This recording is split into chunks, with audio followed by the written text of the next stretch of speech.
سبحان اللہ اللہ اکبر یا رسول اللہ زندہ باد زندہ باد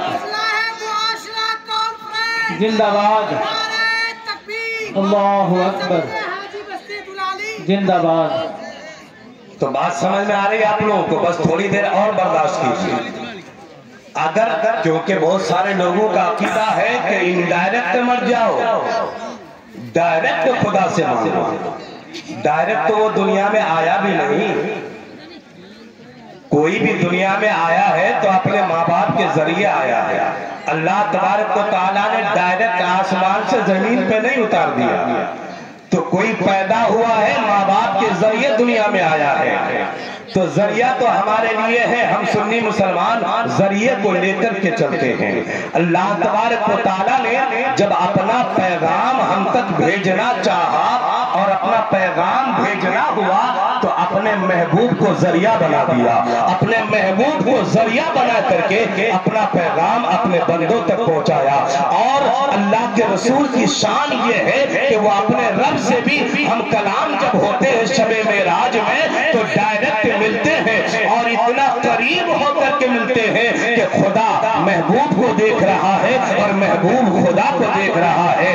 نہ محبوب اور محب کے درمیان کوئی پردہ ہے، بلکہ کوئی پردہ نہیں، بلکہ رب کا محبوب اپنے ماتھے کی نگاہوں سے اپنے رب کا دیدار فرما رہا ہے۔ تو رب کے محبوب کے لیے کوئی پردہ نہیں، جب چاہے تب اپنے رب سے مل سکتے ہیں، ڈائریکٹ مل سکتے ہیں۔ لیکن اگر بندہ اپنے رب سے ملنا چاہے تو ان کو سرکار کی بارگاہ کی حاضری دینی ہوگی، وہ رب کی بارگاہ میں حاضر ہونا پڑے گا۔ اگر تم خدا کے رسول کے بارگاہ میں حاضر ہو جاؤ گے تو خدا کی قسم یا اللہ کا محبوب یا ہم غریبوں کے آقا ہم کو ہمارے خدا سے ملا دیں گے۔ تو خدا سے ملنے کے لیے رسول سے ملنا ضروری ہے۔ جو رسول کو چھوڑ کر خدا سے ملنا چاہتا ہے، نہ وہ دنیا کا رہتا ہے نہ وہ آخرت کا رہتا ہے، دونوں جہان میں وہ ناکام ہوتا ہے۔ جو اپنے نبی کو ذریعہ بنا کر، اپنے نبی کو وسیلہ بنا کر خدا تک پہنچتا ہے، وہ خدا تک پہنچ جاتا ہے، وہ صحیح راستے پر چلتا ہے۔ اس لیے میرے پیارے دوستو، خدا تک پہنچنے کے لیے رسول اللہ کا سہارا ضروری ہے۔ حضرات، یہ اصلاح معاشرہ کانفرنس ہے تو چند باتیں میں آپ کے سامنے آپ کے گوش گزار کر کے اپنی بات کو ختم کرنا چاہوں گا، کیونکہ میرے بعد بھی علماء کرام کی تعداد جو ہے کافی لمبی ہے، آپ کو ان لوگوں کو بھی سماعت کر رہا ہے۔ اور انشاءاللہ کل کی رات ایک بہترین خطیب ہندوستان حضرت علامہ مولانا مفتی تنزیل الرحمان صاحب کا ایک بہترین اور سریلی آواز میں خطاب سماعت کرنی ہے۔ بہترین خطاب ہوتا ہے، بہترین تقریر ہوتی ہے، ان کی تقریر ہم اور آپ کو سماعت کرنی ہے۔ میرے پیارے دوستو، میں آپ کو بتانا چاہتا ہوں، اللہ تبارک و تعالیٰ نے اپنے محبوب کو دنیا میں بھیجا، اور جب ہم اور آپ کے آقا اس دنیا میں تشریف لائے تو جہالت کا اندھیرا دور ہو گیا، علم کی روشنی پھیل گئی اور اسلام کی روشنی پھیل گئی۔ چاروں طرف جو ہے کفر کے بادل چھٹنے لگے، اسلام کی روشنی پھیلنے لگی۔ جب میرے آقا اس دنیا میں تشریف نہیں لائے تھے تو اس دنیا کا یہ حال تھا، جاہلوں کا یہ رواج تھا کہ جب ان کے گھروں میں بیٹیاں جنم لیتی تھی تو ان بیٹیوں کو وہ باپ اپنے ہاتھوں سے زندہ زمین میں دفنا دیا کرتے تھے۔